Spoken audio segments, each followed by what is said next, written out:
Salut tout le monde, j'espère que vous allez bien, soyez les bienvenus sur Crépuscule TV et aujourd'hui je profite d'une petite pause dans une journée de boulot parce que oui, ce youtubeur ce n'est pas mon métier, surtout avec le nombre d'abonnés que j'ai sur cette chaîne pour l'instant. Alors j'ai l'autre mais que j'avais un peu mis en stand-by et, euh, et donc du coup je bosse à côté mais je voulais faire une petite pause, je suis tombé sur une rapide vidéo de Natacha Polony qui nous explique que la guerre entre l'Europe et les États-Unis n'existera pas et je suis totalement d'accord avec elle. De toute façon, nous n'en avons pas les moyens et même si nous avions envie de nous interposer avec tous nos beaux avions, tout notre beau matériel, bah, une bonne partie vient des États-Unis et il se trouve que bah, les États-Unis, s'ils n'ont pas envie de nous donner de munitions, s'ils veulent même nous empêcher de faire la guerre, ils le peuvent.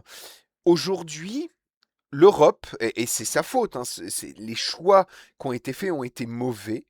On a préféré vendre notre défense, enfin acheter notre défense à un autre pays. On a préféré vendre notre savoir-faire à l'étranger pour laisser les autres créer le matériel militaire que nous utilisons. Et donc du coup, en cas de conflit, alors c'est toujours avec cette utopie européenne de tout le monde il est gentil, tout le monde il est beau et la paix sera là ad vitam aeternam, sauf que bah, voilà, c'était une connerie.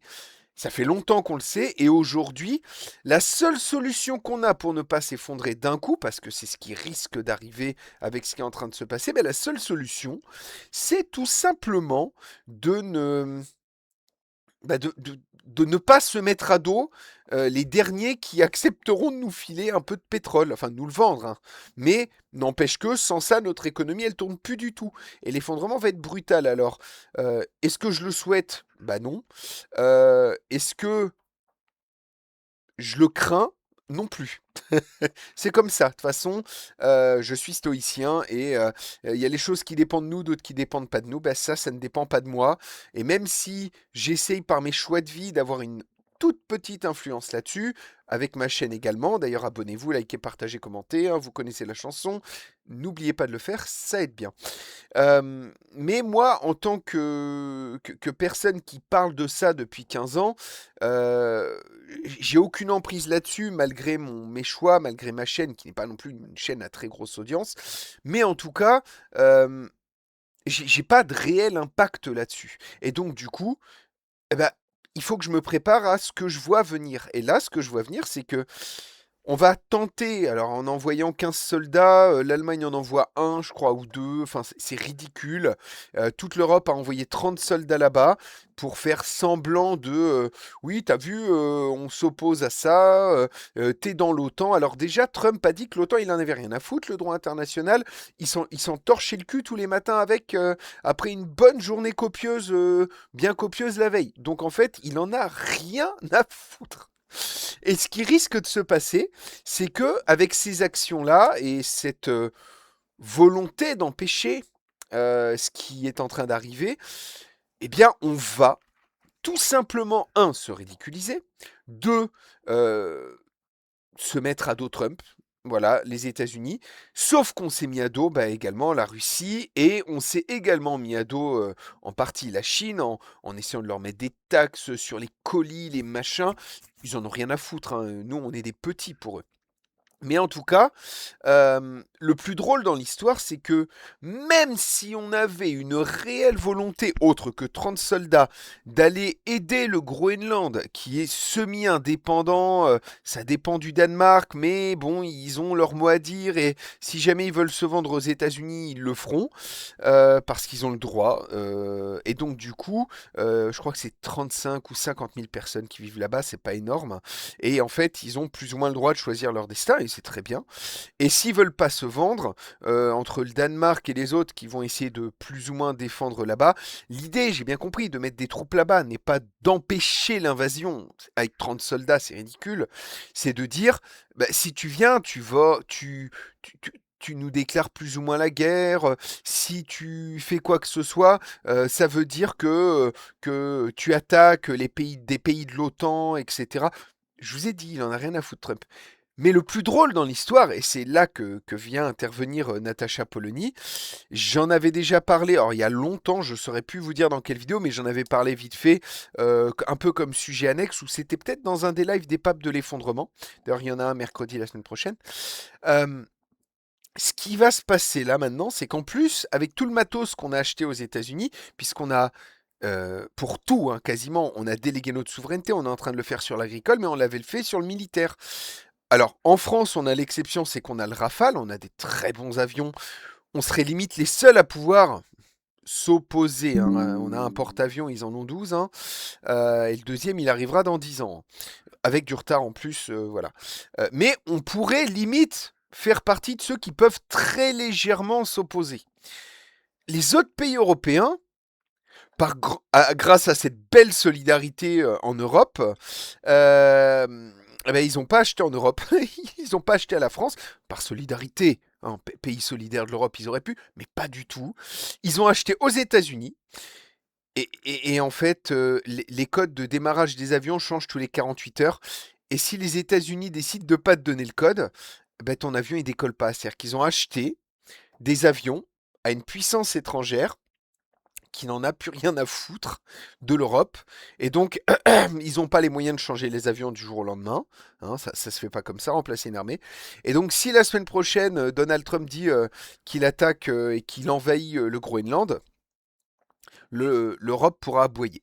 Voilà, avec c'est le gros chien qui attaque le Groenland, et t'as le petit caniche là, le petit chihuahua là, la petite merde qui est là. Oh, s'il te plaît, faut pas attaquer, hein. Et puis l'autre derrière, tu vas faire quoi là, le gros pitbull avec sa grande bouche. Bref, on va écouter Natacha Polony, mais c'est exactement ça.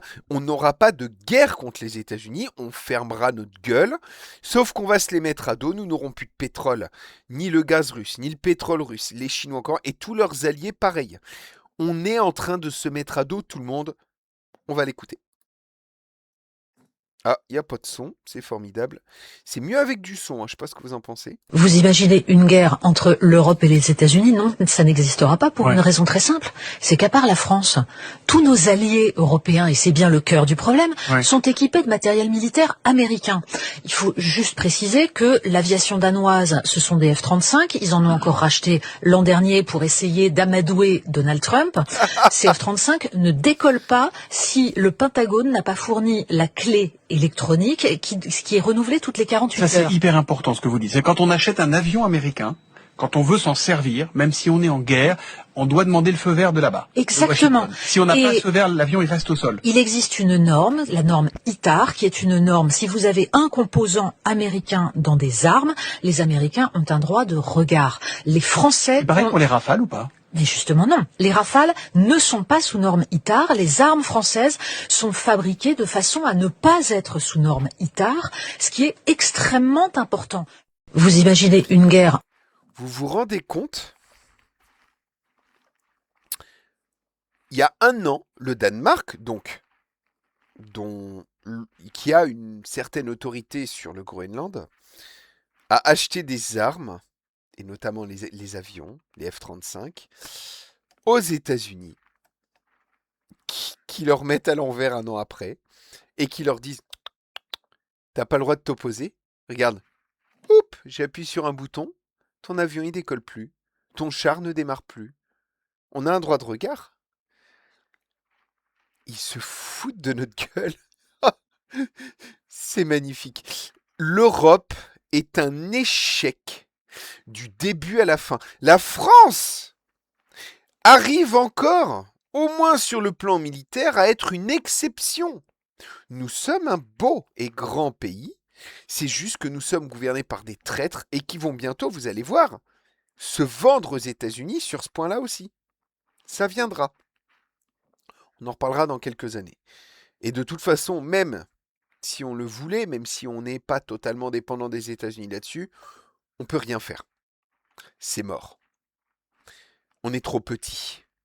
Et la grandeur de l'union de l'Europe, on voulait même leur donner à l'Europe nos bombes nucléaires. Ils ne nous achètent pas d'avions, mais on veut leur donner les codes de nos armes nucléaires. Mais par contre, ils consomment aux États-Unis. finalement, est-ce que bah, on n'a pas la population qu'on mérite, la population qui soutient l'agriculture française, mais qui va bouffer au McDo, qui achète du bœuf brésilien, du poulet mexicain ou je ne sais quoi, mais qui soutient. Eh ben là, c'est un peu pareil. L'Europe, on se soutient en Europe, mais on va acheter à l'étranger les armes, alors qu'on a des très bons producteurs, notamment Dassault et d'autres en France. Je ne suis pas un grand pro-armes, mais il faut admettre qu'on a un savoir-faire là-dessus et on se fait piner. Je sais pas ce que vous en pensez, mais moi, en fait, ce théâtre me fait rire autant qu'il me fait pleurer. C'est dramatique de voir ce qu'on est devenu. Bref, n'oubliez pas, hein, abonnement, like, partage, commentaire, vous connaissez la chanson, aidez la chaîne à continuer à avancer, et je vous dis à très bientôt sur Crépuscule TV. Je sens qu'il va y avoir encore beaucoup à dire sur ça. Et de toute façon, c'est un sujet qui va devenir de plus en plus à la mode, puisque la révolte agricole, ça va se terminer gentiment. Parce que là, en ce moment, c'est le sujet qui marche. Et moi, j'en parle pas plus que ça, parce que c'est pas mon sujet de prédilection. Et je préfère laisser ça à ceux qui s'y connaissent mieux. Portez-vous bien. Salut tout le monde. Ciao.